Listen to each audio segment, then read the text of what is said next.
नमस्कार शेतकरी मित्रांनो, नमो शेतकरी महासन्मान निधीच्या 8व्या हप्त्याच्या संदर्भातली एक महत्त्वपूर्ण माहिती समोर आलेली आहे। मित्रांनो, शेतकरी बांधव आता पीएम किसान सन्मान निधीच्या 22व्या हप्त्यानंतर नमो किसानच्या 8व्या हप्त्याची आतुरतेने वाट पाहत आहेत।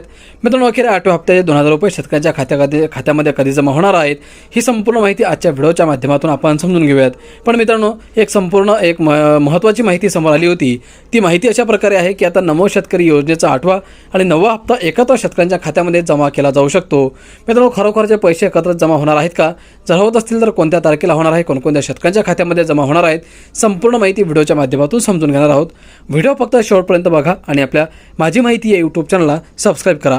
तर चला जास्त वेळ न घेता आजच्या व्हिडिओला आपण सुरुवात करूयात। शेतकरी मित्रांनो, महाराष्ट्रातील शेतकरी बांधवांसाठी आनंदाची आणि दिलासादायक बातमी समोर आली आहे।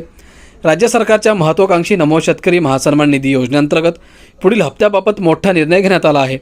बराच काळ या हप्त्याची वाट पाहणाऱ्या शेतकऱ्यांसाठी आता निधी वितरणाचा मार्ग मोकळा झाला असून लवकरच त्यांच्या खात्यात पैसे जमा होण्याची शक्यता निर्माण झाली आहे।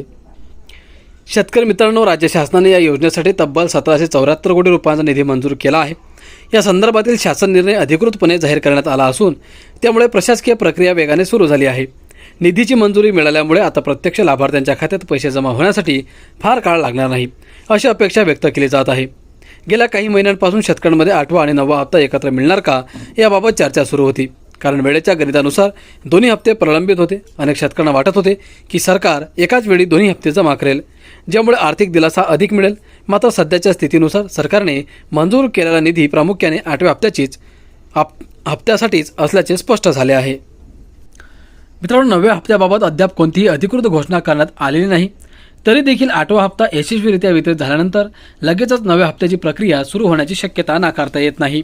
त्यामुळे शेतकऱ्यांनी संयम ठेवून अधिकृत घोषणेची प्रतीक्षा करणे आवश्यक आहे। हप्ता जमा होण्याची नेमकी तारीख अद्याप जाहीर झालेली नसली तरी निधी मंजूर झाल्यानंतर प्रक्रिया वेगाने पूर्ण केली जाते। त्यामुळे मार्च 2026च्या शेवटच्या आठवड्यात किंवा एप्रिलच्या सुरुवातीला हा हप्ता शेतकऱ्यांच्या खात्यात जमा होण्याची शक्यता आहे। हे पैसे थेट डीबीटी पद्धतीने खात्यात जमा केले जातील। शेतकऱ्यांनी काही महत्त्वाच्या गोष्टीची विशेष काळजी घेणे आवश्यक आहे। सर्वप्रथम ई-केवायसी पूर्ण असणे अत्यंत आवश्यक आहे। अनेक वेळा केवायसी अपूर्ण असल्यामुळे हप्ता थांबतो। त्यामुळे जर तुम्ही अजूनही ई-केवायसी पूर्ण केले नसेल तर त्वरित ते पूर्ण करून घ्या। तसेच तुमचे बँक खाते आधार कार्डशी लिंक असणे गरजेचं आहे। NPCI मॅपिंग पूर्ण नसल्यास पैसे खात्यात जमा होऊ शकत नाहीत। त्यामुळे बँकेत जाऊन किंवा ऑनलाईन माध्यमातून आधार लिंकिंगची खात्री करून घ्या। ही एक छोटी पण अत्यंत महत्त्वाची प्रक्रिया आहे। याशिवाय जमीन नोंदी अद्ययावत असणे देखील तितकेच आवश्यक आहे। शेतकऱ्यांच्या जमिनीची माहिती संबंधित पोर्टलवर योग्यरित्या अपडेट नसल्यास अर्ज अपूर्ण राहू शकतो। त्यामुळे सातबारा उतारा आणि इतर कागदपत्रे अद्ययावत ठेवणे आवश्यक आहे। लाभार्थी स्टेटस तपासणी ही देखील एक सोपी प्रक्रिया आहे। यासाठी शेतकरी अधिकृत वेबसाईटवर जाऊन आपला नोंदणी क्रमांक किंवा मोबाईल नंबर टाकून माहिती मिळवू शकता। तर स्टेटस पाहिल्यानंतर हप्ता मिळणार की नाही, तसेच कोणती अडचण आहे हे स्पष्ट होते। मित्रांनो, जर स्टेटसमध्ये पेंडिंग किंवा स्टॉपेड असे दाखवत असेल तर त्याकडे दुर्लक्ष करू नये। याचा अर्थ काही तांत्रिक किंवा कागदपत्रांची अडचण आहे। अशा वेळी त्वरित संबंधित कार्यालयाशी संपर्क साधून त्रुटी दुरुस्त करणे आवश्यक आहे। पेमेंट स्टॉपेड बाय स्टेट असा संदेश दिसल्यास विशेष काळजी घेणे गरजेचे आहे। याचा अर्थ तुमच्या अर्जामध्ये काहीतरी समस्या आहे। बहुतेक वेळा आधार लिंक, केवायसी किंवा बँक तपशील चुकीचे असतात। या त्रुटी वेळेवर दुरुस्त केल्यास पुढील हप्त्यात पैसे मिळू शकतात।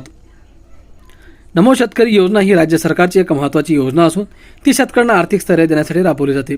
या योजनेअंतर्गत दरवर्षी 6,000 रुपये दिले जातात। यासोबतच केंद्र सरकारच्या पीएम किसान योजनेतूनही 6,000 रुपये मिळतात। त्यामुळे एकूण 12,000 रुपयांची मदत शेतकऱ्यांना मिळते। ही आर्थिक मदत शेतीसाठी आवश्यक असलेल्या खर्चासाठी मोठा आधार ठरते।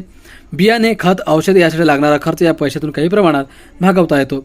त्यामुळे शेतकऱ्यांच्या जीवनमानात सुधारणा होण्यास मदत होते। आजच्या बदलत्या हवामानाच्या परिस्थितीत शेती करणे अधिक कठीण झाले आहे। अनियमित पाऊस, वाढती खर्चाची पातळी आणि बाजारातील अनिश्चितता यामुळे शेतकरी आर्थिक संकटात सापडतात। अशा परिस्थितीत सरकारच्या या योजनांमुळे मोठा दिलासा मिळतो।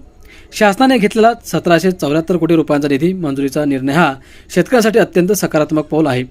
यामुळे लाखो शेतकऱ्यांना थेट लाभ मिळणार आहे। पुढील काही दिवसांत पैसे खात्यात जमा झाल्यानंतर शेतकऱ्यांना दिलासा मिळेल। शेवटी शेतकरी बांधवांनी अधिकृत माहितीवर विश्वास ठेवावा आणि अफवांपासून दूर राहावे।